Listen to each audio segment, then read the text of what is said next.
Now let us come on to this biasing of BJTs. So we have few reasons why we would like to bias a transistor. So we understand that the transistor should be biased because we want the transistors to operate in the active region. So we had commented that in our IV characteristics.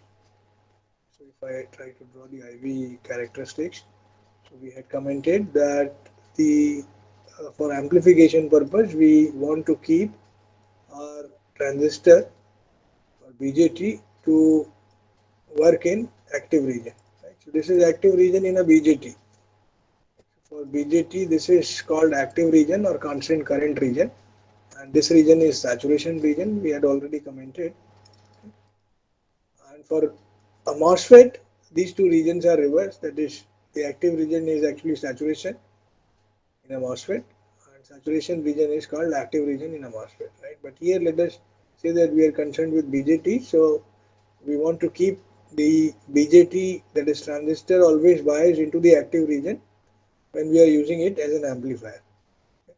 So to make sure that my BJT is working in active region, I have to make sure that emitter base junction is always forward biased and collector base junction is always reverse biased. Now during the operation of a BJT circuit, it is possible that because of the voltage drops across the emitter base or maybe collector base, these two junctions can uh, you know get from reverse bias to forward bias. Maybe it is possible, or from forward to reverse bias, this junction can behave. Right? So that is, one has to set, first of all, the biasing in the transistor. That is, one has to set the operation of the transistor only in the active region. So for that, we also had seen the load line analysis where you draw the load line, so which has two intersections on this VCE and IC. So if you are using a collector, a resistor at the collector which is RC or maybe RL, so these 2 points on the load line can be decided where the load line intersects the Y and X axis, and then at the center of this load line or the middle of the load line one can decide the Q point or the bias point. Right? So this bias point or Q point gives you the collector current, that is fixed collector current at which you want to make your transistor work, okay, in a circuit. And similarly, VCE value, that is at the Q point you get these two values. So you want your transistor to keep operating only at this Q point. Okay.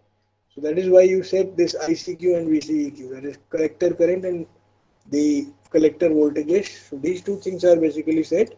So whenever I say biasing, so that means I want to set collector current and the collector to emitter voltage. Right? Right? So once this is set, then this BJT can be used for amplification purpose around this Q point.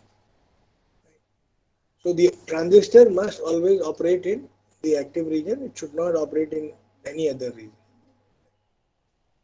And the other reason why we want to bias the transistor would be that after biasing only one can think of finding the small signal parameters.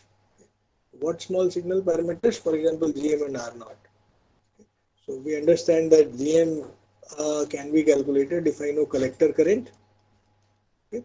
VT is fine. This is KT by Q, 26 millivolt. It is known. But for knowing the collector current, I mean the collector current at the Q point. Right? That is this collector current you have to know. So once you decide biasing, then only one can set the transconductance of that BJT, which has to be used in a BJT amplifier circuit. So transconductance, that is GM, has to be set. So for setting the GM, one has to set the bias point, that is decide at what collector current the BJT would be operating. So that is, to find out the small signal model parameters, one has to set the bias condition. So biasing has two purposes. One is that you want my BJT to operate in active region. The other is that you want to find out the small signal model parameter, so you have to set the bias conditions. Otherwise, this GM cannot be set. This transconductance cannot be set. Then R naught also, so that also depends upon the biasing. Okay. Because R naught, we had seen a relation VA by IC. Right? So R naught was VA by IC, so early voltage by the collector current. Or in MOSFET, we had seen 1 by lambda ID, where lambda ID was the channel length modulation parameter.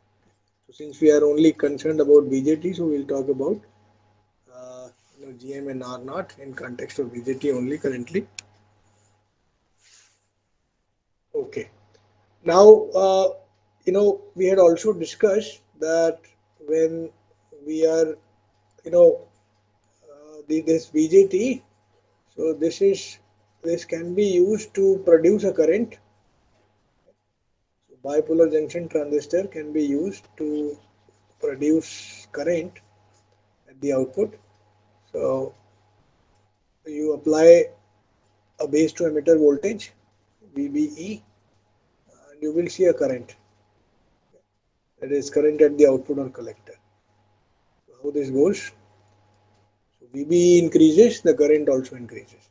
The collector current also increases. So this BJT can be used to produce current, that is, it's a voltage controlled current source. In this context, that is, you increase VBE, IC also increases. So which is shown here. So through VBE, you provide some DC bias value to the BJT at the base to emitter terminal, and that will produce some collector current.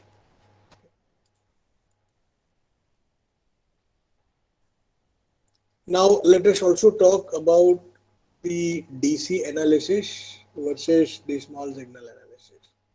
So for DC analysis, in the DC analysis, you generally try to find out the operating point, okay? And then from the operating point, once the bias point or operating point is set, we try to find out the small signal model parameters, that is GM and R naught are then found. So DC analysis, for example, one can utilize this circuit. Let us say for this circuit, the DC analysis can directly be performed here by writing KVL or KCL equations. And then for AC analysis, just a second.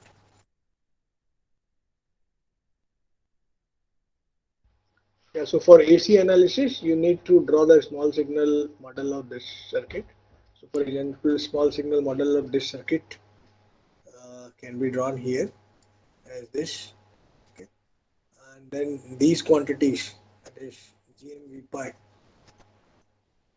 so this is plus minus V pi dropping here. So that can be only found if I know GM, and GM can be found if I know the collector current.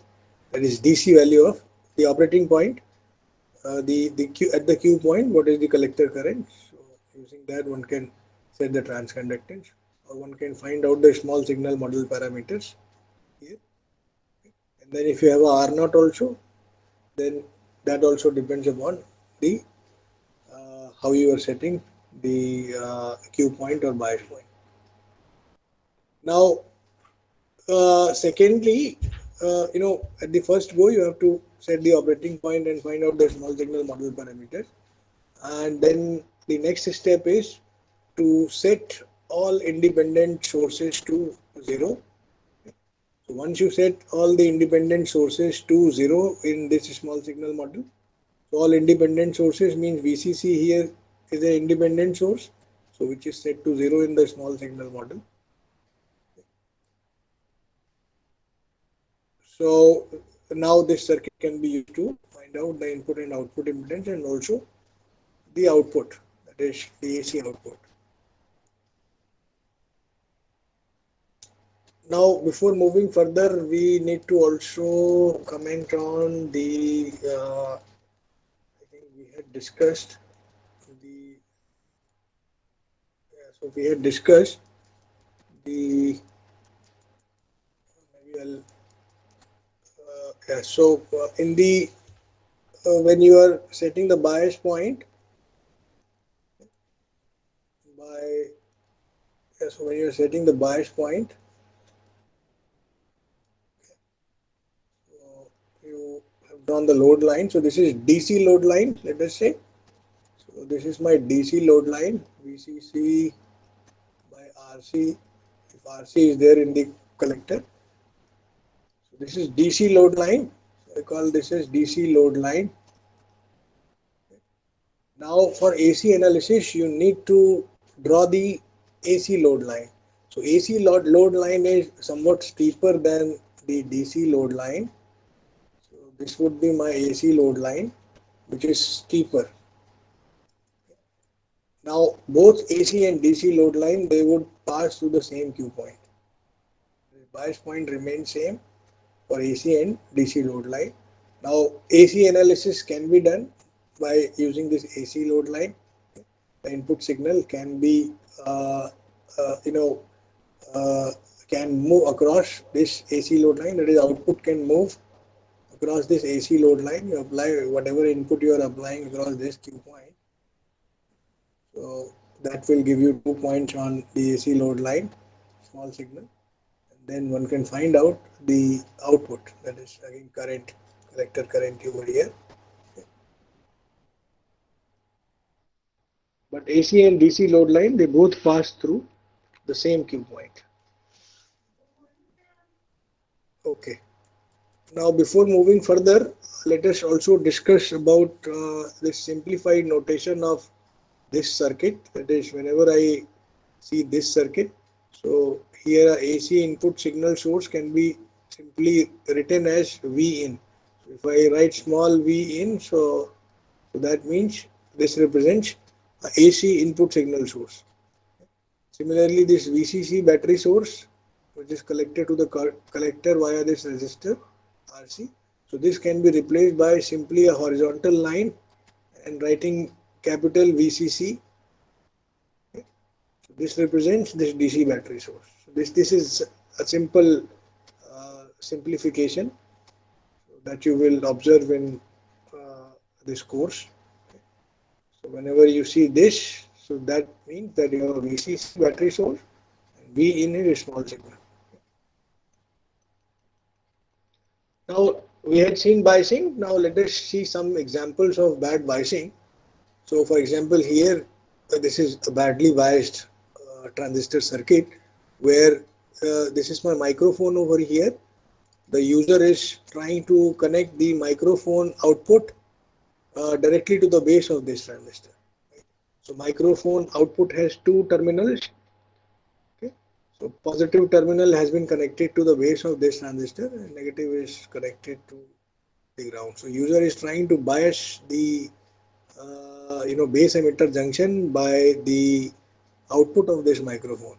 And output of this microphone is, we understand it's a small signal output, that is very weak analog signal. So unfortunately you will find that because the user is trying to bias this with small signal VBE, so you will find that there is no DC bias current running through the transistor to set the transconductance. So GM of this cannot be set because the user is trying to connect a small signal output of the microphone directly to the input of the base without connecting any DC battery source at the base. That is, without biasing this base emitter junction properly. So no DC current will flow, no IC, so no GM. In fact, one can do some analysis on this circuit. So if we try to do some analysis on this circuit with this biasing condition, let us say that the output here which is available V in, so that is very weak, which is somewhere around 20 millivolts, let us say. So the input which is appearing here, that is V in, is, let us say, 20 millivolts, weak signal output from the microphone. Okay, 20 millivolts. Okay. Now one can find out the collector current, IC. So collector current, that is flowing through the collector would be given by, this is total collector current, which is equal to sum of DC and AC value. So DC is already 0. Okay.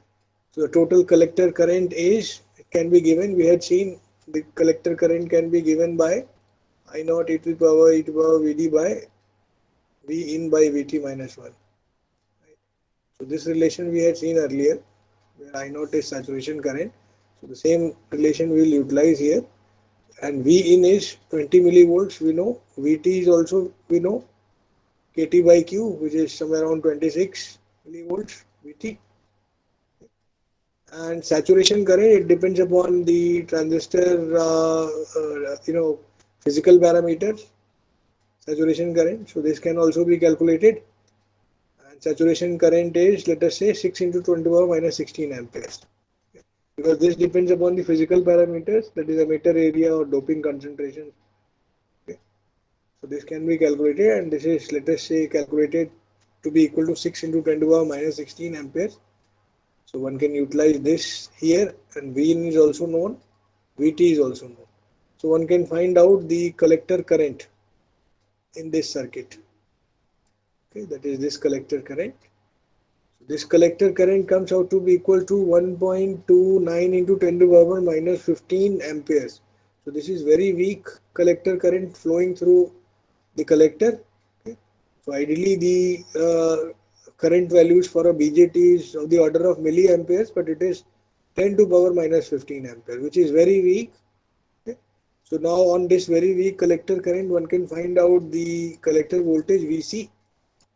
Okay. So this voltage Vc would be equal to sum of DC voltage collector plus AC. Okay.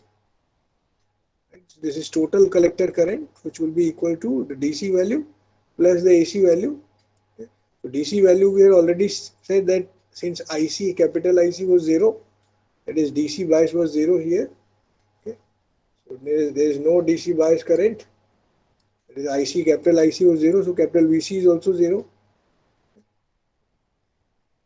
So the output which is appearing, that is VC, can be given, which is equal to minus ICRC. So for this one can also draw a small signal to verify this output voltage Vc.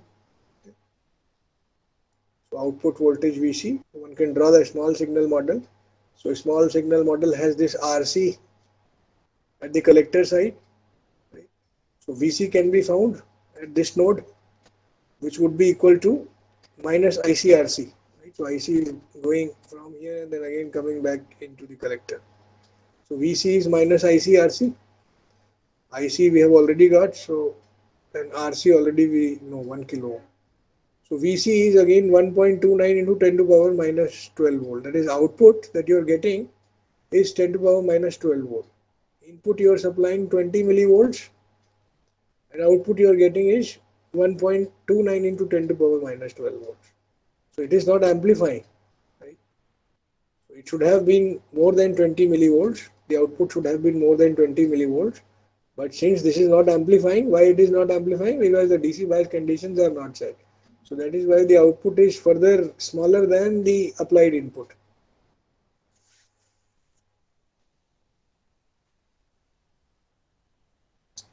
So that was one example of bad biasing. Now let us consider another example of bad biasing here. So now this time the user is trying to connect this terminal of the base directly to VCC, and the same terminal is also connected to the AC output AC output of the microphone. So microphone's output is a small signal. That is, this is small signal and DC both are shorted here and then connected to the base of this transistor. So base of transistor is connected to VCC. Okay. So user wants to establish a DC bias VBE. So that is why he has connected this to VCC. But unfortunately, the output signal produced by microphone is shorted to the power supply. So output signal is connected to base, so it is also shorted to VCC. So it cannot amplify. in this situation, because the output is already, I mean, this small signal is shorted to the DC supply. So one can do the same analysis here to again find out the output. In fact, here you will notice that the input VBE, so that becomes actually zero in the small signal analysis. If I try to do the small signal analysis to find out the output, and in the small signal analysis we set VCC to short, or VCC is connected to ground or shorted to ground. So if that is done, then this input node will also be connected to ground. That is, this input is zero in this situation. So that is actually a very bad example of biasing over here. Now, then one can, bias this transistor by connecting a resistor at the base side. So you connect a resistor here on the base and then connect this terminal to VCC. So one can try to bias this transistor this way. So now let us say that we assume a constant value of VBE. That is VBE, which is set here. This is B and this is E terminal. So the VBE that is set here, let us say that VBE is constant. So that VBE is set via this base resistor, okay, and this VCC DC supply. So this VBE is, let us say, constant. So if this VB is constant, then one can find out both IB and IC, and then one can find out also the terminal voltage of the transistor, that is this V0 or VC, one can find out. So once you find IB and IC, one can find out VC. So IB can be found here. But in this kind of biasing, you will find that the bias point is sensitive to beta variations. So bias point, that is IC. So IC is beta IB. So that is IC is sensitive to beta. If beta changes because of some reason, then collector current also changes. And we don't want that.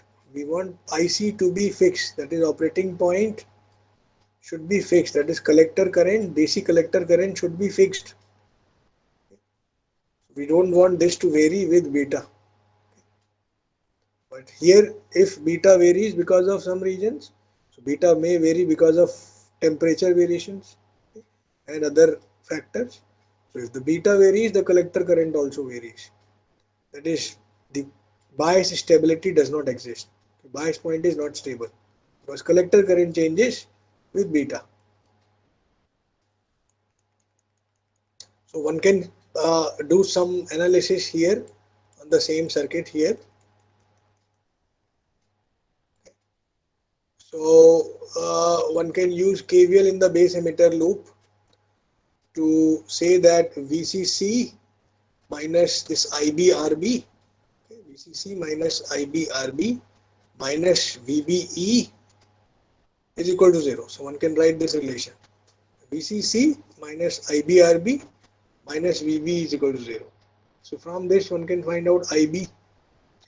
Now IB depends upon VCC, find VBE and RB. Now if VBE changes, then IB will also change, and IC can be written as beta IB or beta times VCC minus VBE by RB. Now because of some reasons, if VBE changes, then IC also changes, or if beta changes, then also IC changes. Now one can also find out some other parameters, that is by using KVL in the collector emitter loop, that is this loop here. So one can write this VCC minus ICRC minus again this VCC here minus ICRC minus VCE is equal to 0. Okay.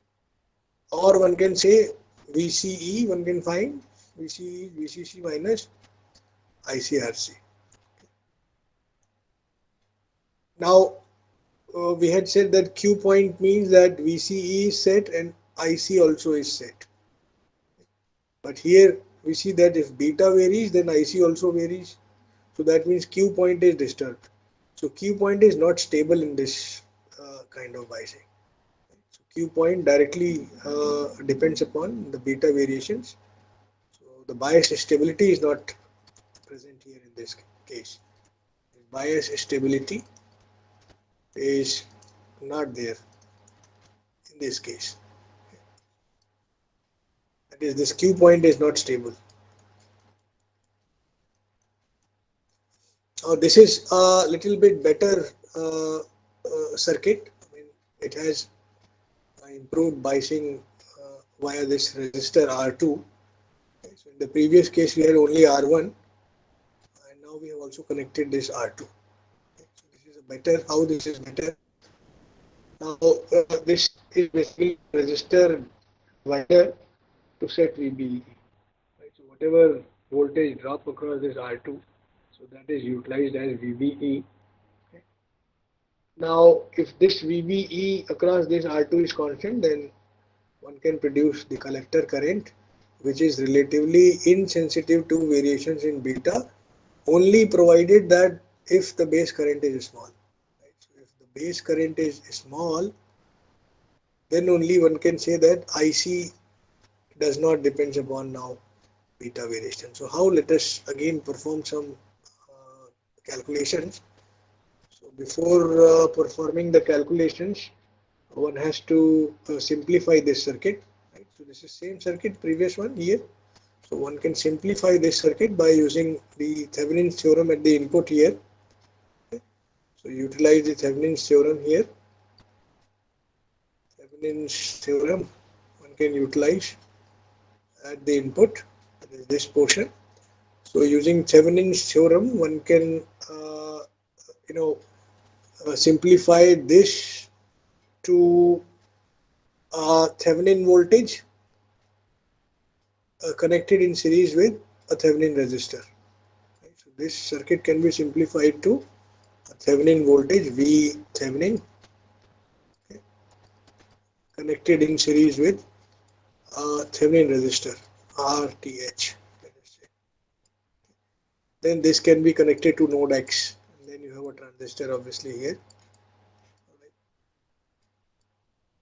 So one can simplify this, where R Thevenin would be equal to the parallel combination of R1 and R2. Right? So that is R Thevenin one can write as R1 R2 by R1 plus R2, which is parallel combination of R1 and R2. So this can be replaced. Similarly, V Thevenin one can find out by connecting a Thevenin VCC over here, that is this VCC, okay, and then find out the open circuit voltage at this point, that is V Thevenin. So this open circuit voltage or V Thevenin can be found here, okay, so which will be equal to VCC multiplied by R2 by R1 plus R2. So one can replace this portion with this. So you have a simplified circuit now. So now on this simplified circuit, one can do some analysis. So let us analyze. Okay, so before that, one has to, so one can analyze and find out the relationship between the collector current and the base current. Okay. Now a little bit more better biasing technique would be to include a resistance on the emitter side, right? RE. So this is called emitter degeneration resistance, and this biasing technique is called emitter degeneration biasing. Okay. So the benefit of this is that this resistor is providing some sort of negative feedback to this circuit, which checks any uh, change in IC. So any change in the collector current is actually checked by this negative feedback, and if there is any change in collector current, then this collector current is again reset back to the nominal values via this negative feedback which is provided from this emitter resistor. Okay. So for example, for some reason, if the collector current increases, let us say, for some reason, if the collector current increases, then drop across this resistor. Okay. That is, let us say this is VE at this point, or maybe VRE would be okay. So drop across this, that is VRE, or maybe simply VE will write. So this also increases. So if IC goes up because of some reason, IC goes up, then the drop across this resistor also increases. Right? So this drop is VE is IE times RE. Right? So if IC increases, so that means IE also goes up. So that means VE also goes up because IE is going up. So that is drop across this resistor increases. Now if IC is going up, we had seen that IC can go up when the base to emitter voltage goes up. Right? So we had a relation that the BJT can be used as a voltage control current source. In fact, it is a current control current source. So, but yes, when you provide some biasing at the base emitter terminal, then current can be seen at the output. Okay. So if VBE is increasing, then IC is also increasing. Okay. So here IC is increasing, we have assumed, so that means VBE is also increasing. So VBE is increasing, IC is also increasing. But here we see because of this resistor, my VE is also increasing. Okay. And VBE is VB minus VE. Okay. So VBE is VB minus VE. Now if VE is increasing, if VE goes up, so that means VBE should come down because VBE is VB minus VE. So if VE is increasing, which is happening here, so VBE should come down. If VBE comes down, then IC should also come down. But earlier we had assumed IC was increasing. So IC is increasing because of some reason, but because of this resistor RE, this IC is again brought down because VBE is brought down. So VBE goes down, so IC also goes down. So that means this resistor RE is checking the increase in IC value. So if IC increases, then IC is brought down again to its Q point value, bias point value, because VBE decreases now. Why VBE is decreasing? Because VE is increasing.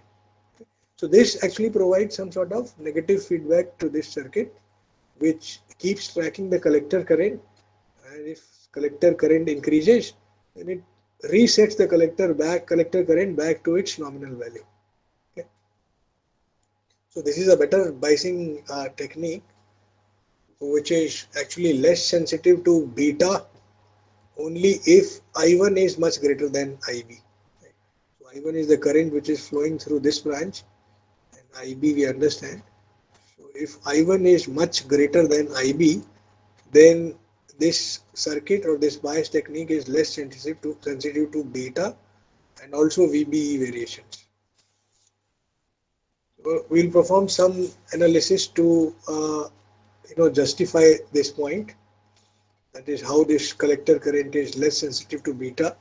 So we have to justify this point. Okay. So let us justify this point that how IC is less sensitive to beta. Okay. So for that, let us do some analysis here on this circuit. Emitter resistance is here, R Thevenin, V Thevenin, okay, and collector resistance. So let us do some calculations. V Thevenin is also written here, the value. So now in the base emitter loop, one can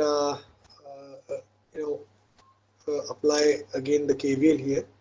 So one can write VTH, that is V Thevenin minus IB times I Thevenin, R Thevenin, minus VBE, this is plus minus VBE here, that is V Thevenin minus IB times R Thevenin minus VBE minus VE, that is drop across this, so minus VE. V Thevenin minus IB times R Thevenin minus VBE minus VE is equal to 0. Right? So V Thevenin minus IB times R Thevenin minus VBE minus, this is VE. VE is 0. So I is IC plus IB. So we know VE is IE times RE and IE is IC plus IB. So write IC plus IB into RE, or IC is beta IB, one can write, times RE. And if you take out IB outside, so this becomes IB beta plus 1 times RE, that is VE. VE. So which is actually here the same quantity, right? IB times beta plus 1 RE. IB times beta plus 1 RE. Right? So in this base emitter loop, one can find this relation. Or from here one can find out this IB. So IB would be VT minus VBE by RTH plus beta plus 1 RE. So one finds the IB, the base current. Okay. Now the collector current is given by beta IB. So collector current can be written as this beta times IB we have already calculated. So from here put IB here. So IC is beta times VTH minus VBE by RTH plus beta plus 1 RE. Okay. So from this we have to justify how the collector current is less sensitive to beta. Right. So we have to justify that IC is less sensitive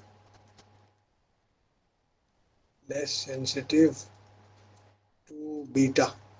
Okay.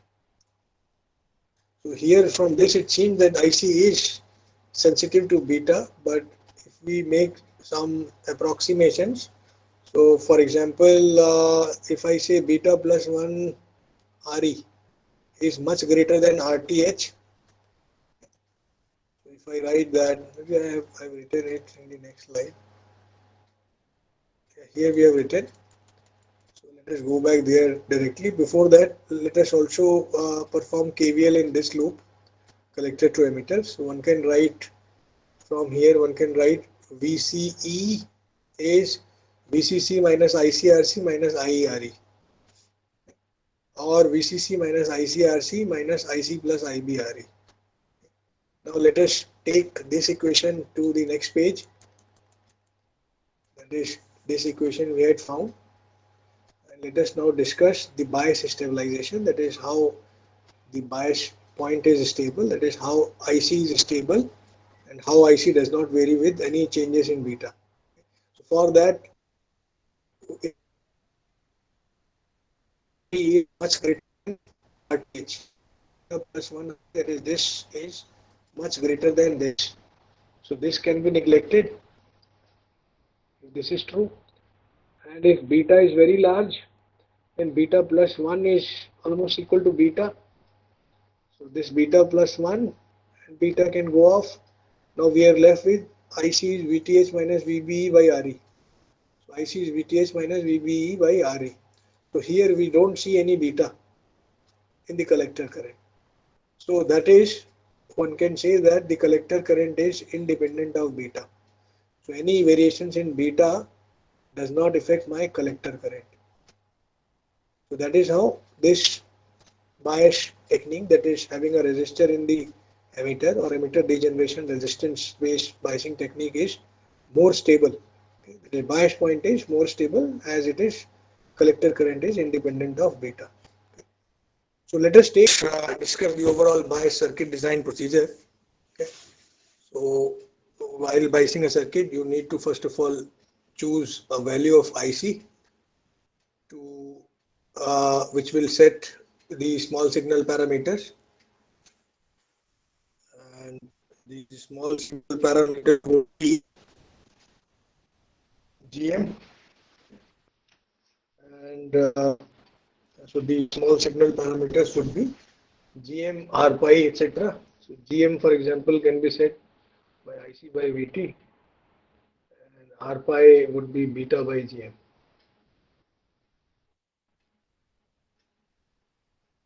Then, considering the variations in R1 and R2 in the emitter generation based biasing, so R1 and R2 variations, if we consider, and also variations in VBE, one must choose a value for VRE. That is VRE, which is equal to IERE, or maybe ICRE if IB is small. So VRE of somewhere around, for example, 200 millivolts can be chosen, and then RE can be determined. So IC one has to decide based on IC GM R pi should be calculated, and then VRE one has to decide, and based on VRE one has to decide RE. Now, when VRE is chosen, VBE can be calculated, and then Vx can be determined. So what is Vx? Vx is, that is VBE, this potential. Okay. So VBE, this can be calculated from the collector current equation. Right? So IC was, remember, IS times e to the power V in or VBE by VT. So from this one can write, find out VBE is VT log IC by IS, and then one can find out Vx, which is equal to VRE plus VBE. So Vx here would be equal to VRE, which is here, plus VBE plus VRE. Then one to provide this Vx. Right? So to provide this Vx, one has to choose R1 and R2. So that Vx is the Thevenin voltage, which is R2 by R1 plus R2 into VCC. And one has to ensure that I1 is much greater than IB, or IB is small. Right? So I1 is much greater than IB, or IB is small. And then one has to also choose, fifth point is that one has to also choose a proper RC value, which will guarantee that the transistor is working in active mode. So value of RC decides whether the transistor is working in active mode or not, because drop VCC minus RC will be equal to VC, right? So VC, that is drop across VC collector, is VCC minus ICRC. So this VC or VCE one can call if there is no emitter resistor. So VCE, right? VCE. So this is the sets the biasing across emitter to collector, and we understand that emitter has to be biased higher than the base. So to have a proper emitter to base biasing, that is, emitter base junction has to be forward biased and collector base has to be reverse biased. So to ensure that, one can choose RC. RC should be very large, otherwise the entire VCC will drop across RC, and then VCE would be zero. Okay. So one has to choose RC to guarantee active operation.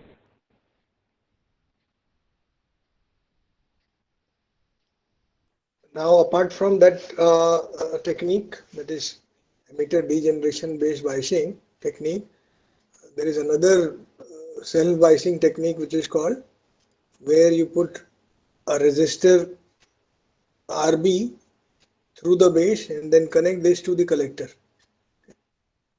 RB is now connected via collector to the base.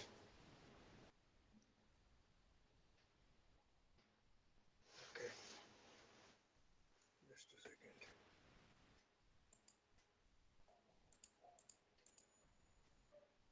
Fine. Now from this technique you will find out that the bias point VBE, that is VBE, is set via this VCC, right? So whatever VBE would be VCC minus ICRC, right? That is, this VY would be equal to VCC minus ICRC, right? Or one can write VY as VCC minus ICRC, and this VY is also equal to VBE, that is here, VBE plus IBRB. Right? So in this loop, if you apply KVL in collector based loop, so you will find that VY could be written as VBE plus IBRB. And if IB can be written as IC by beta, then VY can be given as VBE plus IC by beta RB. And Vy we have also calculated here, so equating 1 and 2. So 1 and 2 are equated to find out total IC, where total IC becomes VCC minus VBE divided by RC plus R beta by beta. So beta is considering large, so this term becomes small, can be neglected. So IC becomes equal to VCC minus VBE by RC. Right? So IC is VCC minus VBE by RT. Okay. And VBE can be found. So VBE can be found. We have already seen VBE from here can be found.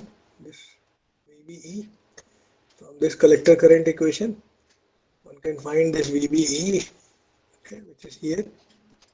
The same VB is written here, and the same has to be used in this equation. So the collector current in this way can be found.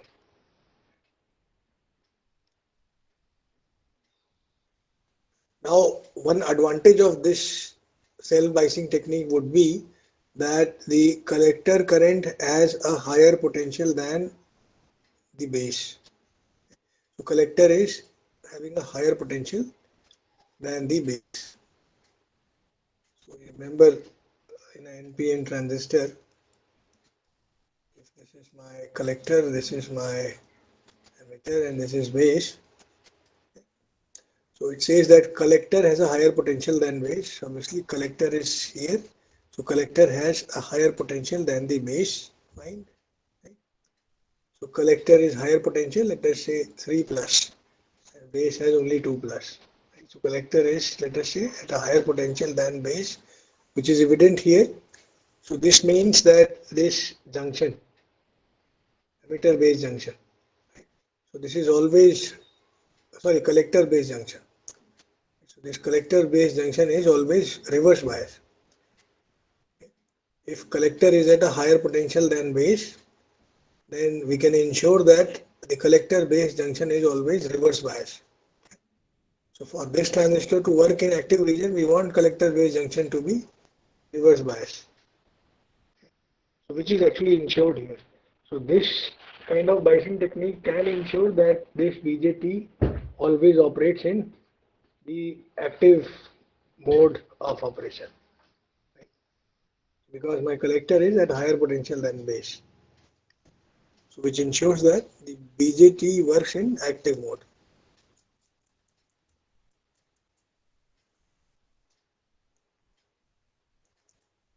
Now in this technique, which is self-biasing via resistor at the base connected to the collector side, one has to always keep RC, that is collector resistance, should always be much greater than RB by beta. Collector resistance has to be always much greater than RB by beta. That is this relation.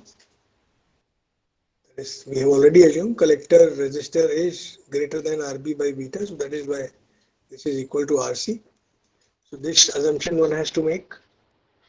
And then the second is that change in VBE should be much less than VCC minus VBE. Right? So any change in VBE should be much less than VCC minus VBE. So this condition second provides insensitive to variations in VBE. Right? So if VBE changes by some amount, and if that change is much less than overall VCC minus VBE, so this would provide insensitivity to variations in VBE, small variations in VBE. And this number one condition, this provides sensitivity to beta, because my collector current in this situation does not depend on beta. There is no beta in the collector current.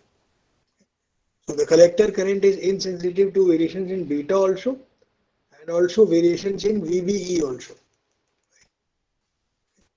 So both things are satisfied. So one can say that this is a better technique to bias the transistor, more stable. Okay, the collector current is more stable here in this. And this is called, okay.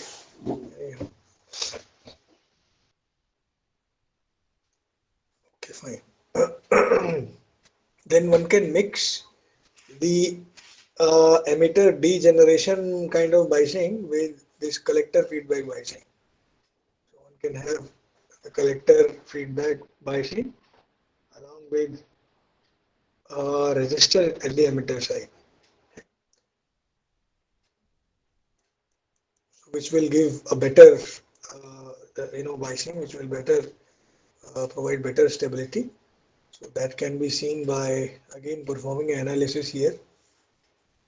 So let us perform an analysis on this circuit where you have both collector feedback resistor and emitter resistor. So analysis can be done. So for this analysis, let us write some nodal equations. So one can write first in this loop VCC minus IC plus IB RC minus VCE. Right? So in this loop, that is connected to emitter, we are writing VCC minus IC plus IB RC minus VCE. So that is equal to 0. Okay. One can write this relation. Then one can write VCE. This one VCE is equal to VC minus VCE. Right? VCE, that is drop across this collector and emitter, VCE, which is VC minus VCE, VC minus VE, and VE can be given as VE, which is appearing here. So VE can be given as IE times RE, and I is IC plus IB. So VE can be written as IC plus IB times RE. So if I write VE as IC plus IB times RE, or so VC minus VE and VC minus VE can be written as then, okay, and then so this is one equation. The other equation from this loop would be that VC, that is this VC minus IBRB, right, minus IBRB, VC minus IBRB minus VBE is equal to 0. Right? VC minus IBRB minus this VBE, so this is equal to 0. Two equations. Then third, we can write VE as IERE. VE is IERE, or VE is IC plus IBRE. Then from here, if I put VE from 3 to 2, then one can write VCE from here as IBRB plus VBE minus ICRE. So one can write from 3 and 2, one can write, this is 2 and this is 3, one can write VCE as IBRB plus VBE minus ICRE, where this IBRB plus VBE is VC, this, and ICRE is minus ICRE is minus ICRE minus IBRE is VE. In this equation, VCE had VC and VE. So VCE had VC, has VC and VE. So VC is IBRB plus VBE and ICRE IBRE. So that is equal to VE from here. Or this can further be modified. IBRB plus minus beta IBRE minus IBIE. Or from here, one can write finally this VCE.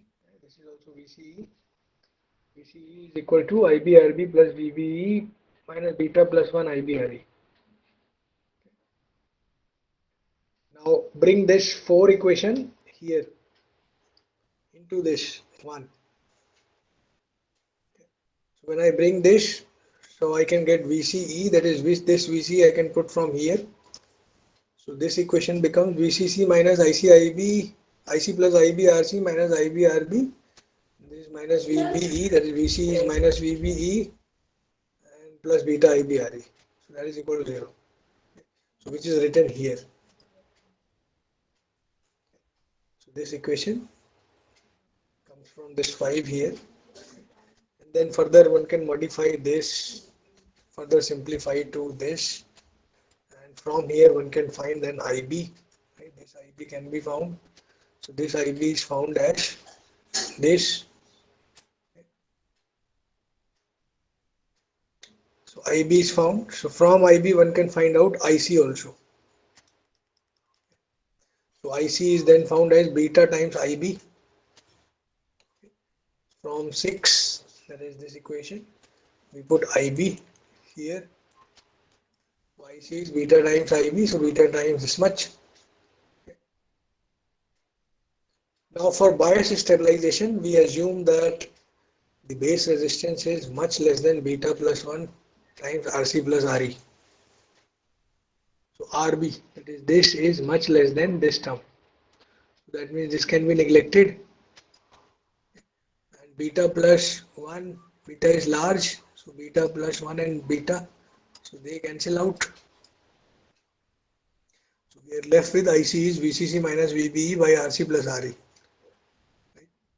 IC is VCC minus VBE divided by RC plus RE. Okay. So here also we find that IC is in this way independent of beta. So any beta variation cannot affect the bias point, that is the bias point is stable because collector current is independent of beta.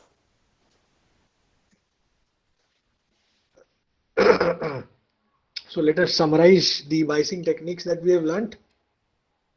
So first of all, we saw this biasing technique, but this is very sensitive to beta, we found. Then we saw this voltage divider based biasing technique, and here we found that this is sensitive to the values of this resistances. Then we found the emitter degeneration biasing technique, which was stable. Collector current does not vary with beta. And then we also found the self bias technique, that is, or maybe collector to collector feedback bias technique. So this is also stable. Collector current does not vary with beta. The feedback based biasing technique is that the transistor always work in the active mode because collector is always biased at collector is always at a higher potential than the base. So that is why the transistor can be ensured to operate always in the active mode in this. Now, I think this would be my last slide for the day, where the transistor can be used as an amplifier. Okay. So for amplification purpose, we had already commented that transistor should be biased in the active region. So transistor as an amplifier, that is amplifying AC signals in the active region.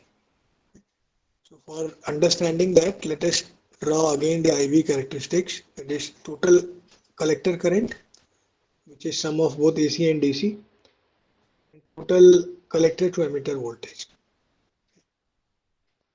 And then the load line is drawn, and Q point is set, let us say. Now on this Q point, a small signal input, VCE. Right? So VCE, a small signal, AC is superimposed on DC, that small signal AC is VCE. So now this VCE will produce a collector current, a small signal collector current. So the magnitude of this current can be found. So we see that the collector current also has, the peaks are on the load line itself.